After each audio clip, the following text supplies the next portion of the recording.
Can you describe your details about your job? For years I did theater. And theater is a whole different ballgame than anything on film. It's it's a live audience.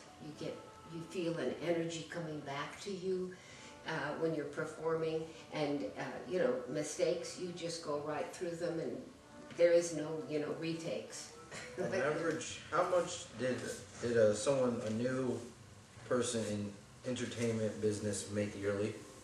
Oh, the money? So like a rookie, how much would a rookie make? Well, it depends on union scale is the bottom. They can't pay you any less than that. But then your agent can negotiate more for you. So it's very, very wide. When people talk about actors being rich, that's the stars. There are a lot of working actors who don't work often, and they have to take other jobs, you know, to support themselves. Okay. What were the steps that you had becoming an actress? Okay. I auditioned for a local theater company that was not union. It was just people in the community who wanted to do shows and enjoyed doing them. And I did well doing that. I played leads, and then I auditioned for a musical. And it was the person directing the musical not only directed shows that were local community theater, but also professional theater. And so he liked my work, and he hired me to be in an equity show, in a union show. What were some difficult decisions that you had to make in your career? Did I want to risk being poor all my life? You know, did I want to, if I didn't work enough as an actor, I wasn't going to have a good lifestyle. What's your favorite part about being an actress? You get to be someone other than yourself. All the lines are there. You study the lines, you learn them, you put everything you have into that, and you are someone else, but you're just perfectly that someone else. What are the benefits of being an actress? It gives you self-confidence, and it gives you, it extends your personality. It's just fun. Is there any schooling that's required to be an actress? Not really, except it's very much recommended, you know, and it's a craft. It's something that you have to keep doing to keep your skills sharp. You can't just, you know, say, well, I'm just going to go be an actor. You have to get a feeling for what you're doing on stage. You have to get what's called timing, you know, where you know exactly when to pause so that the audience can take in the line and maybe laugh. And there's a place where the laughter will peak. If you have a funny line, people laugh, and it comes up to a certain point, and just as it's starting to come down, the laughter is when you come in with the next line. So what was the best decision that you made in your career? I had been doing non-professional theater, and I got an agent who was quite a good agent, I thought. And there was a former star, Yvonne DiCarlo, that was doing the show Gypsy up in Oakland, and I had just done that in a community theater. It was a big community theater, and I was pretty good in it.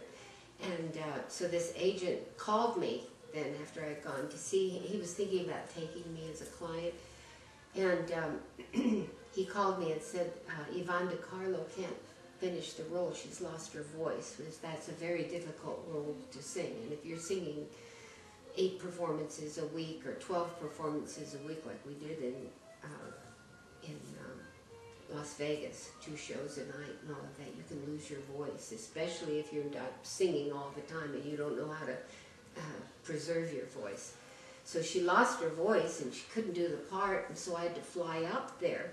He said, can you fly up there and replace her? And I said, yes.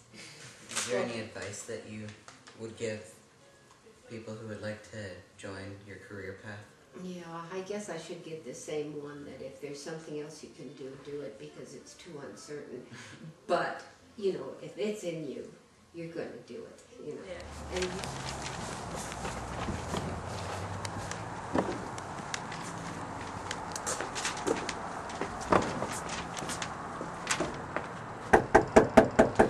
first describe your job in detail. Basically what I do is I work for Disney Channel, and I do the marketing side of all of the TV shows. So what we do is we do all of our internal and external marketing for all of our shows. We do all of our posters that go up around the community and in magazines and in malls and on buses. So when you see a bus go by with a show on the side of it, that's all created by our group. Alright, and then, so on average, how much would a rookie make in your career?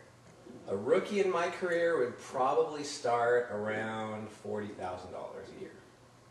And, did you go through any setbacks on your way to where you are now? No, it's taken me a long time to get where I'm at now, but I've been with Disney for over 16 years. So it's been a good journey. I've done a lot of different jobs within Disney. But there's always a new challenge and there's always something new to tackle, and it's been a good career. So how did you deal with something that you would have to like get over? Dealing with people is the biggest challenge, because you have to deal with multiple personalities and attitudes and cater to people's wishes, and there's always people above and below you that want things. So you just have to be able to manage personalities, make sure you take care of everybody's needs, and get the job done. What made you want to become what you are now?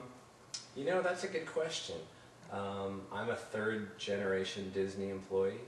So my father worked for Disney for 32 years, and my grandfather worked for Disney for 45 years, in a much different capacity.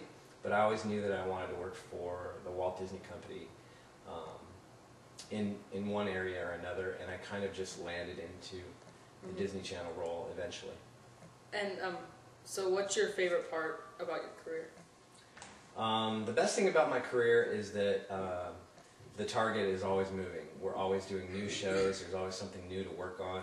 So it doesn't get old and stale. There's always new kids coming up. They're going to be in the new shows, and we have a new show on every couple of months.